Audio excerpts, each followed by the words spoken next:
কাউকে অবহেলা করে হয়তো অল্প কিছুদিন ভালো থাকতে পারবে, কিন্তু সারা জীবন ভালো থাকা সম্ভব হবে না। বরং সারা জীবন তোমাকে এর মাসুল গুনতে হবে। কিছু মানুষ আঘাত করে কথার মাধ্যমে, কিছু মানুষ আঘাত করে কাজের মাধ্যমে, কিন্তু সবচেয়ে বেশি আঘাত তখনই লাগে যখন প্রিয় মানুষটি অবহেলা করে। আমি তোমার জন্য সব কিছু ছেড়ে দিলাম আর তুমি সব কিছুর জন্য আমাকেই অবহেলা করলে। কাছে টেনে নিয়ে অবহেলা পাত্র বানানোর চেয়ে আগে থেকে ফিরিয়ে দেওয়াও অনেক ভালো। এতে করে যে তোমাকে সত্যিকারে অর্থে ভালোবেসেছে সে অবহেলার তীব্র যন্ত্রণাটা পাবে না। কখনো কাউকে ভালোবাসলে তার কাছ থেকে কিছু আশা করতে নেই, নইলে তুমি অবশ্যই ঠকবে।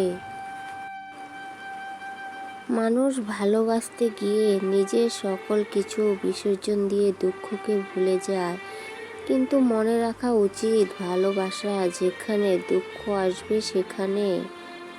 কাউকে কখনো ভালোবাসলে অবশ্যই পূর্ব থেকেই দুঃখকে সহ্য করে নেওয়ার ক্ষমতা অর্জন করতে হয়।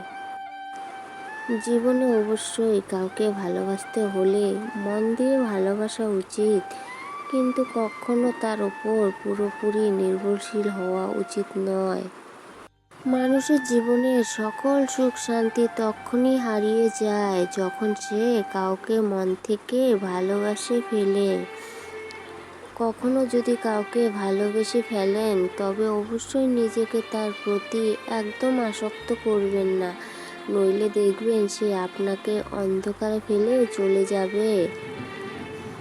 জীবনের শান্তি চাইলে কখনো কারো প্রতি ভালোবাসায় জড়িয়ে যেতে নেই, কেননা ভালোবাসা আর সুখ শান্তি কখনো একসাথে থাকতে পারে না।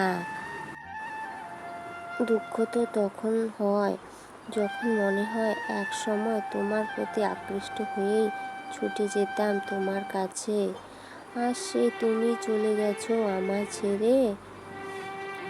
পাহাড়ের কষ্ট হয় ঝর্ণা শুকিয়ে গেলে, গাছের কষ্ট হয় পাতা ঝরে গেলে, রাতের কষ্ট হয় চাঁদ আঁধারে ডুবে গেলে, আর মানুষের কষ্ট হয় নিজের আপনজন হারিয়ে গেলে।